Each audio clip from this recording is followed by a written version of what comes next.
Hi viewers, welcome to our channel.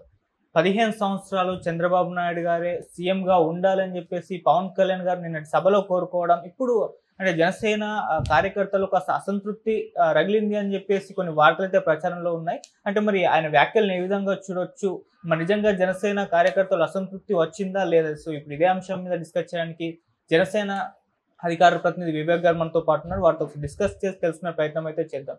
నమస్కారం sir. Sir, as a Janasena అధికార ప్రతినిధిగా మీరు అంటే పవన్ కళ్యాణ్ గారి వ్యాఖ్యల్ని ఏ విధంగా చూడొచ్చు? అంటే 15 సంవత్సరాలు చంద్రబాబు నాయుడు గారే సీఎంగా ఉండాలి అని అన్నప్పుడు, ఇప్పుడు జనసేన వాళ్ళకు కూడా ఉంటుంది పవన్ కళ్యాణ్ గారు సీఎం అవ్వాలి అని చెప్పేసి. ఇప్పుడు 15 సంవత్సరాలు ఆయన చంద్రబాబు నాయుడు గారిని కోరుకుంటే, మరి పవన్ కళ్యాణ్ గారు సీఎం అయ్యేది ఎప్పుడు అని చెప్పేసి వీళ్ళకు కూడా ఉంటుంది కదా సార్. మరి అసంతృప్తి నిజంగా కార్యకర్తల్లో ఉందా? మరి మీరేం చెప్తారు సార్ దీనికి సంబంధించి? అంటే ఇప్పుడు కాదు, ఈ ఈ వేదిక మీదనే కాదు, గతంలో కూడా కూటమి ప్రభుత్వం అధికారంలోకి వచ్చిన 2-3 నెలల్లోని కూడా ఆయన అలాంటి వ్యాఖ్యలు చేశారు. 2 టర్మ్స్ అధికారంలో ఉండాలని. మేమేమనుకుంటున్నామంటే మోడీ గారు 3 టర్మ్స్లో ఉన్నట్టు 14లో ఉన్నారు. సో ఈ టర్మ్ ఉంటుంది. నెక్స్ట్ టర్మ్ కోయిలేషన్ గవర్నమెంట్లో 3 సార్లు ఆయన టర్మ్ విభజిత రాష్ట్రానికి ఉన్నట్టుగా అనే కోణంలో మేము భావిస్తున్నాము. అలా కోరుకున్నా కూడా చంద్రబాబు గారి పాలనా తీరు, ముఖ్యమంత్రిగా ఎలా చేస్తున్నారనేది ఉప ముఖ్యమంత్రిగా కళ్యాణ్ గారు చాలా దగ్గరగా అబ్జర్వ్ చేస్తున్నారు. ఇప్పుడు మనం ఒక వ్యక్తికి పూర్తి స్థాయిలో అధికారం ఇచ్చినప్పుడు giving power they know how their character అనేది ఒక నానుడు ఉంది. సో ఒక వ్యక్తికి అధికారం ఇచ్చి చూస్తే అసలు అతని రియల్ ఆలోచన ఏంటనేది తెలుస్తుంది అనేది ఒక నానుడు ఉంది. ఆ కోణంలో ఆలోచిస్తే కళ్యాణ్ గారు ప్రతిదీ తెలుసుకుంటున్నారు. రేపు అత్యున్నత స్థానంలో కూర్చోవాలనుకున్నా కూడా ప్రతిదీ ఎలా జరుగుతుంది గవర్నమెంట్లో, ముఖ్యమంత్రి గారికి ఉప ముఖ్యమంత్రి గారికి వేరియస్ డిఫరెన్సెస్ ఉంటాయి, ప్రోటోకాల్ ఉంటుంది, అలాగే అధికారంలో ఎలాగ రాష్ట్రాన్ని మొత్తాన్ని చూసుకునే బాధ్యత ఉంటుంది. సో మంత్రివర్గం మీద చాలా పూర్తి స్థాయిలో పట్టు ఉండాల్సి ఉంటుంది. సో ఈ కోణాలన్నీ కూడా ఒక్కొక్కటిగా కళ్యాణ్ గారు తెలుసుకునే అవకాశం ఈ 5 ఏళ్లతో పాటు ఇంకొక 5 ఏళ్ళు కోరుకుంటున్నారని అనుకుంటున్నాము. సో అంతిమంగా ఏమంటుందంటే కళ్యాణ్ గారి ఆలోచనలు టువర్డ్స్ స్టేట్ పార్టీని నిర్మించుకునే క్రమము, స్టెప్ బై స్టెప్ ఏదైనా తను ఏం కోరుకుంటున్నారని మొదటి నుంచి కూడా ఆయన అదే చెప్తున్నారు. నేను ఏదైనా నడిచి చూపిస్తాను. సో నడిచి చూపించే క్రమంలో ఒక్కొక్కటిగా తెలుసుకుంటున్నారు అనుకోవచ్చు. And politics always dynamic. So మనము ఈ రోజున్న పాలిటిక్స్ రేపు ఉంటాయని అనుకోము. అలాగే ఏం జరుగుతుందనేది కూడా మనకు తెలియదు కాబట్టి, సో ఆయన విష్ ఏంటంటే ఆయన అనుభవం రాష్ట్రానికి కావాలి, ఆయన గైడెన్స్లో మేము పనిచేయాలనుకుంటున్నాము. సో ఆ కోణంలో 3 టర్మ్స్ ఉండాలి అనేది ఆయన విష్. కానీ అది అంతిమంగా అది జరుగుతుందా, లేకపోతే రాష్ట్రంలో మార్పులు ఏంటి, రాజకీయ సమీకరణాలు ఏంటి అనేది భవిష్యత్తు తెలుస్తుంది. ఆయన కోరిక అది కాబట్టి ఆ కోరిక తగినట్టు మేము పనిచేస్తాం కాబట్టి అందులో ఎలాంటి అనుమానం ఏం లేదు. రెండో అనుమానం. ఓకే, కాకపోతే ఇంకో వర్షన్ ఏంటంటే సార్, ఇప్పుడు చంద్రబాబు నాయుడు గారి కింద నేను వర్క్ చేస్తాను ఎన్నాళ్ళైనా పర్లేదు అని చెప్పేసి ఆయన మాట్లాడారు. చంద్రబాబు నాయుడు గారు లోకేష్ గారిని సీఎం చేసే ఆలోచనలో ఉన్నారంటే, తను అధికారంలో ఉన్నప్పుడే లోకేష్ గారిని గ్రూమ్ చేసేస్తే సీఎంగా చేసేస్తే ఒక పని అయిపోతుందని నా ఆలోచన లైన్లో ఉన్నారు. సో పవన్ కళ్యాణ్ గారు లోకేష్ గారి నాయకత్వంలో పనిచేయడానికి సుముఖంగా లేరు, అందుకే చంద్రబాబు నాయుడు గారి నాయకత్వాన్ని ఆయన కోరుకుంటున్నారు అని ఇంకో వర్షన్ కూడా బయటకు వచ్చింది సార్. దీంట్లో నిజం ఉందంటారా? Absolutely no. యాక్చువల్గా ఇది వైసీపీ చేస్తున్న ప్రాపగాండా. మా మధ్య నిరంతరం చిచ్చులు పెట్టడానికి వైసీపీ గోతికాడ గుంటనక్కలాగా ప్రతిరోజు ఎదురు చూస్తోంది. వేరియస్ అకౌంట్స్, ఫేక్ అకౌంట్స్తో మార్ఫింగ్ చేసి ఎప్పుడెప్పుడు దొరుకుతుందా చిచ్చు పెడదామా అనేది మొదటి నుంచి కూటమి ఏర్పడినప్పటి నుంచి ఎక్కడ కలుస్తారనే భయంతోనే 2023 నుంచి కూడా వాళ్ళు మొదలు పెట్టారు. సో మేము కలవగానే వాళ్ళకి అర్థమైపోయింది 2014 రిపీట్ అవుతుందని. ఆ రోజు భాగస్వామ్యం లేకుండానే 1.5 ఓటింగ్ శాతంతో చంద్రబాబు గారు అధికారంలోకి వచ్చారు, కేవలం కళ్యాణ్ గారు ఇచ్చిన పిలుపు వల్ల.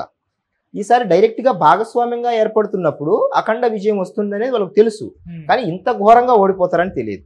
కాబట్టి ఆ ప్రజా వ్యతిరేకత ఎలా వచ్చింది, ఎందుకు వచ్చింది అనేది వాళ్ళు ఇంట్రోస్పెక్ట్ చేసుకోవట్లేదు. ఈ రోజుకి కేవలం మమ్మల్ని ఎలా విడగొట్టాలనే దాని మీదనే ఆలోచిస్తున్నారు. కానీ అరే మనం చేసిన తప్పులకు మనం ఎంత వరకు మళ్ళీ మెరుగుపరుచుకొని ప్రజల్లోకి వెళ్ళాలి, మనం చేసిన తప్పులు ఏంటనేది వారు ఈ రోజుకు తెలుసుకోలేకపోతున్నారు. కాబట్టి లోకేష్ గారి గురించో, కళ్యాణ్ గారి గురించో, చంద్రబాబు గారి గురించో అనేది ఇరు పార్టీల హైకమాండ్ నిర్ణయించుకుంటారు. అలాగే కళ్యాణ్ గారి మీద లోకేష్ గారు అన్నా అనే సోదర భావంతో నిత్యము ఉన్నారు. అలాగే కళ్యాణ్ గారు కూడా లోకేష్ గారిని అత్యున్నతగా, అంటే చాలా అత్యంత గౌరవంగా తన కుటుంబ సభ్యుడిగా భావిస్తున్నారు ప్రతి క్షణంలో కూడా. సో మనం ఏదో వాళ్ళ మధ్య పొరపచ్చాలు వచ్చాయనో, లేకపోతే అధికారం కోసం ఏదో ఒకటి అరువులు చాస్తారనో ఎట్టి పరిస్థితుల్లో కళ్యాణ్ గారి మనస్తత్వం అయితే అది కాదు. అధికారం కోసం ఆయన ఎంతటికైనా నీచం దిగవేరే వ్యక్తులు కొందరు ఉన్నారు. అలాంటి వ్యక్తిత్వం అయితే కాదు. ఆయన ఎంతసేపు ఉన్న ప్రజా సంక్షేమం కోసము, రాష్ట్ర అభివృద్ధి కోసము ఎన్ని మెట్లైనా దిగగలననే కోణాన్ని ఎంతసేపు ప్రొజెక్ట్ చేస్తున్నారు. కాబట్టి అత్యున్నత పదవి కోసం అయితే ఆయన అర్హులు చాచట్లేదు, ఫస్ట్ పాయింట్. అలాగే లోకేష్ గారి అధికారం కోసం ఇవన్నీ జరుగుతున్నాయనేది too early to decide and comment on that. So అది పూర్తిగా హైపోథెటికల్ క్వశ్చన్, ఫస్ట్ పాయింట్. దాని మీద మనం అంత తొందరగా వైసీపీ వాళ్ళ ట్రాప్ లో పడి, లేకపోతే మేమేదో విచ్ఛిన్నం అయ్యేటట్టు, మా కూటమి విడిపోయేటట్టుగా వాళ్ళు ఏదైతే ట్రాప్ వేస్తున్నారో ఆ ట్రాప్ లో మేమైతే పడము. మేము కూటమిగా ఖచ్చితంగా ఈ 5 ఏళ్ల పాటు మేము ప్రజల వద్దకు మళ్ళీ ఎన్నికలకు వెళ్లే లోపల మేము ఇచ్చిన ప్రతి హామీని నిలబెట్టుకునే దిశగానే పని చేస్తాము. వాళ్ళు ఎన్ని చేసుకున్నా, ఎన్ని కామెంట్స్ చేసుకున్నా, ఎన్ని దరిద్రాలు చేసినా కూడా మేము వాటికి లొంగము. మా పని మేము కరెక్ట్గా చేసుకుంటూనే వెళ్తాం. ఓకే. అండ్ ఇంకోటి ఏంటంటే సార్, పార్టీ బలాన్ని దృష్టిలో ఉంచుకునే పవన్ కళ్యాణ్ గారు ఈ కామెంట్ చేశారని చెప్పేసి అంటున్నారు. అంటే ఇప్పుడు మొన్నటి ఎలక్షన్స్ లో 21 స్థానాల్లోనే పోటీ చేస్తారు. వచ్చే ఎలక్షన్ అంటే ఇంకొంత పెంచుకుంటారా, తర్వాత ఇంకొంత పెంచుకుంటారు? అంటే 15 సంవత్సరాల లోపు పార్టీని 175 స్థానాల్లో పోటీ చేసే విధంగా బలపరుచుకుందామని చెప్పేసి అప్పటి వరకు వెయిట్ చేస్తున్నారు. ఇప్పుడు అంత బలం లేదు అని చెప్పేసి అంటున్నారు. మరి నిజంగా పార్టీ బలాన్ని దృష్టిలో ఉంచుకునే కామెంట్ చేశారు. అంటే 29 ఎన్నికల సమయానికి ఇందాక చెప్పినట్టు పార్టీల మధ్య ఒక క్లారిటీ వస్తుంది, నాయకత్వం మధ్య ఒక క్లారిటీ వస్తుంది. ముఖ్యంగా ఆ సమయానికి ప్రజల్లో కూటమి ప్రభుత్వం యొక్క గవర్నెన్స్ మీద మేము ఎక్సలెంట్లో ఉంటామా, డిస్టింక్షన్లో పాస్ అవుతామా, ఫస్ట్ క్లాస్లో పాస్ అవుతామా, సెకండ్ క్లాస్లో పాస్ అవుతామా అనేది కూడా మాకు ఒక అవగాహన వస్తుంది. మాకు ఒక కొన్ని సర్వేలు కూడా చేయించుకుంటాం కాబట్టి ఎప్పటికప్పుడు. సో దాన్ని బేస్ చేసుకొని మేము ముందుకు వెళ్తాం.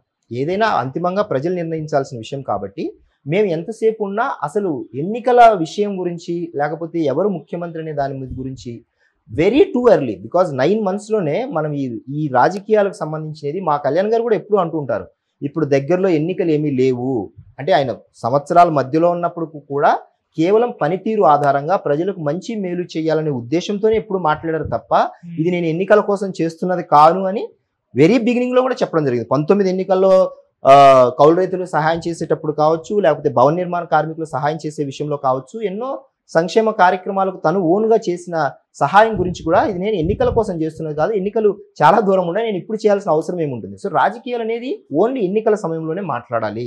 మాకు ఇంకా చాలా సమయం ఉంది. 29 వరకు ఖచ్చితంగా మేము ఇచ్చిన ప్రతి హామీని నిలబెట్టుకునే దిశగానే పని చేయాలనేది మాకున్న బేసిక్ లైన్. ఆ లైన్ ప్రకారమే ప్రజలకు మేము ఏమేమి చేస్తున్నామో దాని మీదనే శ్రద్ధ పెట్టి పనిచేస్తాం తప్ప 2029 ఎన్నికల గురించి 29 బిగినింగ్ లో మాట్లాడతాం, లేకపోతే 28 డిసెంబర్ నుంచి మాట్లాడతాం. ఏంటి ఎలా ఉండబోతుంది అప్పటికి మాకు ఒక క్లారిటీ, స్ట్రాటజీ తప్పకుండా మేము ప్రజలకు తెలియజేస్తాం. ఓకే.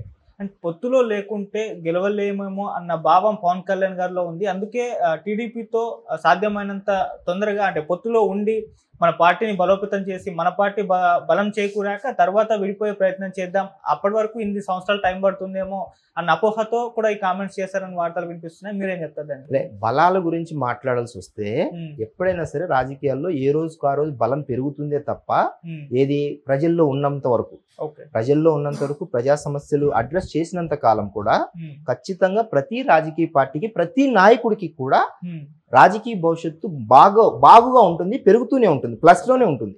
సో జనసేన లాంటి పార్టీలో కళ్యాణ్ గారి పేరుతో నడిచే పార్టీకి ప్రజల పట్ల ఉన్న కన్సర్న్ సంబంధించి మేము ఎంత కమిటెడ్ గా, ఏమీ లేనప్పుడు కూడా, 1 నంబర్ లేనప్పుడు పనిచేసాము, 14-19 మధ్య పనిచేసాము, 19-24 మధ్య పనిచేసాము, 1 సీటు ఉన్నప్పుడు పనిచేసాము, ఏమీ లేనప్పుడు కూడా పనిచేసాము. మేము ఎంత కమిటెడ్ గా ఉన్నాం ప్రజల పక్షాన అనేది 19లో చూపించినప్పుడు ప్రజలు మాకుచ్చిన ఆ 1 నంబర్కు మేమేమి వెనక్కి తగ్గకుండా 5 ఏళ్ల పాటు ఎలాంటి పోరాటాలు చేశాము, ఎలా ప్రజల కోసం పనిచేసాము అనేది ప్రజలు డిసైడ్ చేసి పెట్టారు. అందుకే మాకు 19-24 మధ్య జరిగిన ఎన్నికలకు 24లో అంత తీర్పు ఇచ్చారు. సో ఆ కోణంలో మాట్లాడితే మా బలం అనేది పెరుగుతూనే ఉంటుంది, ఆబ్వియస్ గా పెరుగుతూనే ఉంటుంది. అయితే బలాబలాలు ఎప్పుడు దాన్ని మనం కన్సిడర్లోకి తీసుకుంటామంటే ఎలక్షన్ టయానికే, మళ్ళీ అది కూడా. సో ఎలక్షన్ టయానికి వచ్చేటప్పటికి మా బలం ఎంత, వారి బలం ఎంత, లేకపోతే ఇంకో కూటమిలో ఇంకొక వారి బలం ఎంత, దాని దిశగానే తప్పకుండా మళ్ళీ మాటలు జరుగుతాయి. సో ఆ మాటలు జరిగే క్రమంలో మనం ఎంత షేర్ తీసుకోవాలనేది ఇందాక చెప్పినట్టు ఆ సమయానికి ఉన్న రాజకీయ పరిస్థితులను బట్టి మనం నిర్ణయాలు తీసుకుంటాం. కానీ వెరీ టూ ఎర్లీ, ఇది కూడా వెరీ టూ ఎర్లీగా, అంటే వైసీపీ వాళ్ళ మొదటి నుంచి చేస్తున్న ఆరోపణలు ఏంటంటే కూటమిలో జరిగే ప్రతి చిన్న విషయాన్ని, కామెంట్స్ విషయంలో కావచ్చు, లేకపోతే లేని పొరపచ్చాలు తీసుకొచ్చే విషయంలో కావచ్చు, చాలా రకాలైన ప్రాపగాండా వారికి సంబంధించిన ఛానల్స్ వ్యక్తుల ద్వారా చేయిస్తున్నారు. సోషల్ మీడియాలో కావచ్చు, మెయిన్ స్ట్రీమ్ మీడియాలో కావచ్చు. సో వాటిని మేము సమర్థవంతంగా తిప్పికొట్టడానికే మేము ప్రజలకు వాస్తవాలు తెలియజెప్పడానికే ఉన్నాం కాబట్టి ప్రజలు ఇలాంటి వ్యాఖ్యలను నమ్మొద్దనే మేము తెలియజేస్తాం. ఫైనల్ గా జనసేన వాళ్ళైతే పవన్ కళ్యాణ్ గారి కామెంట్స్ పట్ల సంతృప్తిగా ఉన్నారా? పర్లేదు, చంద్రబాబు నాయుడు గారి నాయకత్వంలో పవన్ కళ్యాణ్ గారు పనిచేస్తా అన్నారు, ఓకే మేము యాక్సెప్ట్ చేస్తాం, మేము పవన్ కళ్యాణ్ గారి వెంట నిల్చుంటామని అంటున్నారా? లేకుంటే మా లీడర్ సీఎం కావాలని మేము కోరుకుంటున్నాం, ఆయన ఇటువంటి కామెంట్స్ చేయడం తగదు అని కోరుకుంటున్నారు? ఏ విధంగా ఫీల్ అవుతున్నారు? జనసేన రెస్పాన్స్ ఎలా? అంటే ఆబ్వియస్ గా ముఖ్యమంత్రి పీఠం అధిరోహించాలనేది ఎవరు కాదన్నా ఓపెన్ గానే చెప్తున్నాను. నా మనసులో మాట అయినా కార్యకర్తలు, నాయకులు, మా పార్టీకి సంబంధించిన ప్రతి వ్యక్తి ఆబ్వియస్ గా కోరుకుంటాం ఆయన ముఖ్యమంత్రి కావాలనే పని చేస్తాం. అయితే నాయకుడి ఆలోచనకు తగినట్టు మేము పని చేయాలి కాబట్టి ఆయన ఏం కోరుకుంటున్నారు రాష్ట్రం పట్ల, ప్రజల పట్ల, ఆయన ఎందుకు అలాంటి ఆలోచనలతో వెళ్తున్నారు అని అంటే ఆయనకు ఒక ఆలోచన ఉంది. రాష్ట్రం పట్ల ఏమి చేయాలి, అనుభవజ్ఞుడైన వ్యక్తి దగ్గర పని చేస్తూ ఎంత నేర్చుకోవాలి, ఎలా నేర్చుకోవాలి అనే విషయం పట్ల. కాబట్టి అది కూటమిలో ఉండి ఆయన కోరుకునే విషయాన్ని బట్టి ప్రజలకు ఎంత కమిటెడ్గా చంద్రబాబు గారి నాయకత్వంలో మేమందరం పనిచేయడానికి సిద్ధంగా ఉన్నామనే కోణాన్ని ఖచ్చితంగా 29 ఎన్నికలకు తెలుస్తుంది. సో మా అధినాయకుడు మాట్లాడిన ఈ యొక్క పొత్తులో భాగస్వామిగా ఉంటూ 10 ఏళ్ల పాటు చంద్రబాబు గారు ఉండాలని కోరుకున్న విషయం పట్ల రాష్ట్రానికి మేలు జరగాలనే ఆలోచనతోనే తప్ప స్వార్థపూరితంగా అయితే ఎట్టి పరిస్థితుల్లో కాదు. సో ఆ కోణంలో మనం మాట్లాడుకున్నప్పుడు మా క్యాడర్ కూడా మేము అదే సందేశాన్ని ఇస్తున్నాం. సో మాకు ఇంకా కళ్యాణ్ గారికి ఇంకా ఏజ్ ఉంది. సో తెలుసుకొని పీఠం ఎక్కినప్పుడు ఇప్పుడు 5 శాఖల ఉప ముఖ్యమంత్రిగానే ఆయన ఎంతో బరువును తీసుకున్నారు. 5 శాఖలు చిన్నవి కదా, అవి కూడా చాలా ఎక్కువ సంఖ్యలో అధికారులతో సమీక్షలు చేసి చేయాల్సిన 5 శాఖలు. సో ఆయన ఆ 5 శాఖలను సమర్థవంతంగా నిర్వర్తిస్తున్నారు. రేపు పొద్దున ముఖ్యమంత్రిగా దాదాపు 25 శాఖలకు సంబంధించిన చెయ్యాలన్నప్పుడు 25 మంది మంత్రులను తను లీడ్ చేయాలనుకున్నప్పుడు అందులో లోటుపాట్ల గురించి, దానిలో తప్పుల గురించి పూర్తి స్థాయి అవగాహన లేకుండా దిగితే ఏమవుతుందంటే 19-24 మధ్య జరిగిన వైసీపీ పరిస్థితిలా ఉంటుంది. సో ఖచ్చితమైన అభిప్రాయాలతో, ఖచ్చితమైన అనుభవంతో మనము గద్దెనెక్కినప్పుడు ప్రజలకు చాలా విస్పష్టమైన న్యాయం చేయగలము అనే కోణంలో ఆయన వ్యాఖ్యలు చేసి ఉండవచ్చు. సో ప్రతిదీ లెర్నింగ్ స్టేజ్లో ఆయన నేర్చుకోవాలని తపన పడుతున్నారు కాబట్టి, దట్టు 40 ఏళ్ల రాజకీయ ప్రస్థానం కలిగిన చంద్రబాబు గారు దాదాపు 5-6 సార్లు ముఖ్యమంత్రిగా పనిచేసిన అనుభవం ఉంది కాబట్టి, ఉమ్మడి రాష్ట్రము అండ్ విడిపోయిన రాష్ట్రము